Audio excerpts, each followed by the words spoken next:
ఖచ్చితంగా ఒక సీట్ అయితే మరి బయటికి పోయే వాళ్ళ లెక్క ప్రకారం వస్తుంది. నామినేషన్లు ఇంకా అప్లికేషన్లు కూడా ఇంకెవరో కూడా సీట్ అడిగే పరిస్థితి లేదేమో అనిపిస్తుంది నా ప్రస్తుత పార్టీలో. సీట్ ఇచ్చిన వాళ్ళు కూడా ఆఖరి నిమిషంలో రే భయ్ నీకు దండం, నీ సీటుకో దండం అని చెప్పి వెళ్ళిపోయే పరిస్థితే మరి చాలా స్పష్టంగా కనపడుతుంది.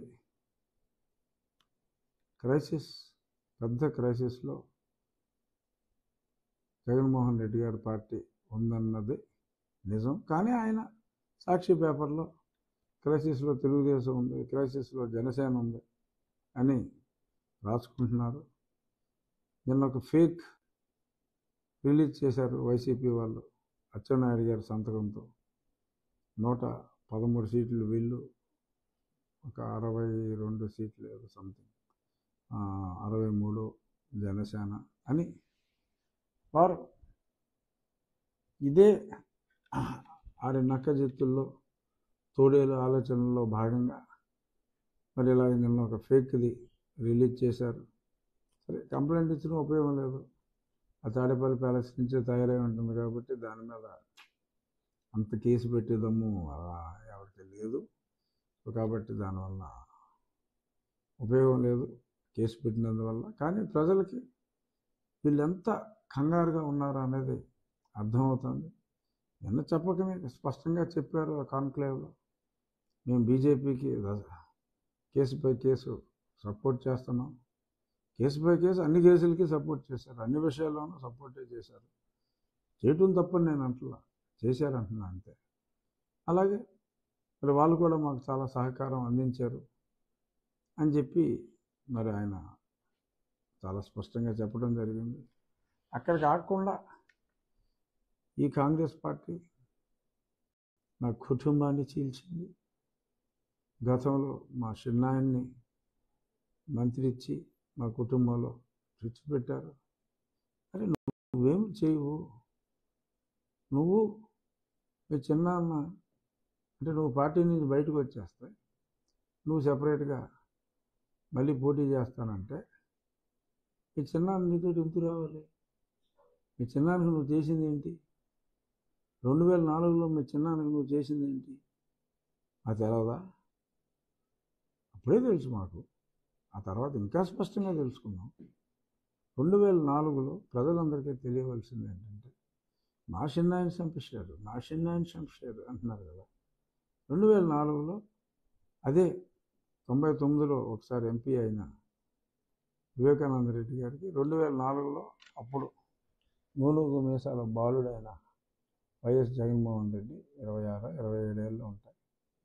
నాకు ఎంపీ సీట్ ఇస్తారా సస్తారా అని చెప్పి కూర్చుని ఎట్టి పరిస్థితుల్లోనూ ఆయనకి ఇవ్వడానికి వీల్లేదని మరి తండ్రి దగ్గర మరి ఈయన తల్లి గొడవ చేస్తే మరి అప్పుడు వరదరాజుల రెడ్డి గారు ఆయనకి రాజశేఖర రెడ్డి గారు చెప్పి నువ్వు మాట్లాడి తమ్ముడితో నామినేషన్ వేయించు, నాకు ఇంట్లో గొడవగా ఉందని చెప్తే మరి వివేకానంద రెడ్డి గారు నామినేషన్ వేయటం, ఈయన అలగటం, ఆ తర్వాత 2009లో మరి ఆయనకి సీట్ రాకుండా చేయటం, ఎంపీగా మరి ఈయనే పోటీ చేయటం జరిగింది.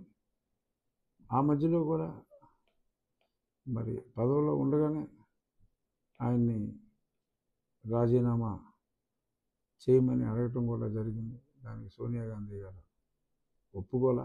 ఆ సమయంలో చెయ్యి కూడా చేసుకున్నారని చెప్పి మరి అప్పట్లో చాలామంది అంటూ ఉంటారు. సో చిన్నాన్ని దూరం చేసుకున్నది మీరు, కాంగ్రెస్ పార్టీ చిన్నాన్ని చేరదీయటమే తప్ప మీ తండ్రి గారు నమ్ముకున్న పార్టీ, మీ తండ్రి గారిని ముఖ్యమంత్రి చేసిన పార్టీ, మిమ్మల్ని తొలిసారి ఎంపీగా చేసిన పార్టీ, ఈ చిన్నాన్నగారికి మంత్రి పదవి వస్తే మీకెందుకు కడుపు మంట? మిమ్మల్ని మీ చిన్నాన్నగారిని విడదీసినట్టు ఎందుకు అవుతుంది? సరే, ఇప్పుడు మరి వాళ్ళు చెప్పిన ప్రకారం సిబిఐ ఛార్జ్షీట్ ప్రకారం మరి ఓం నమ శివాయ చేసింది ఎవరు అనేది అందులో చాలా స్పష్టంగా ఉంది. మరి చేసింది అప్పుడు సీట్ రాకుండా చేయాలనుకున్నది మీరు. సరే, ఇది మీరు కాకపోయినా మీ సహచరులు ఆయన్ని పరలోకమునకు పంపించేది కదా. ఇప్పుడు కథ గుర్తొస్తాను. ఆ మధ్యన కథ నేను కూడా ఐ థింక్ రచ్చబండలో చెప్పినట్టుగా ఉన్నా.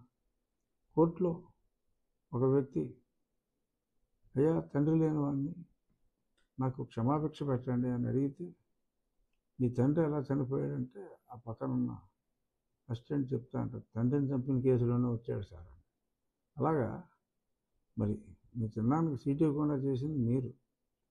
మీ చిన్నాన్ని రాజకీయంగా నిరాశ్రయాన్ని చేసింది మీరు. సరే, ఆ తర్వాత మీకు సంబంధం లేకపోయినా మరి కైలాసం, ఈడెన్ గార్డెన్కు ఎక్కడికి పంపించారు, మరి పైకి పంపించింది పోనీ మీ వాళ్ళని చెప్పి సిబిఐ అంటాను. మీరేమో ఇప్పుడు ఇలాగంటున్నారు. అలాగే మరి మీ చెల్లెల్ని కూడా ఈ కాంగ్రెస్ పార్టీ తీసుకొచ్చి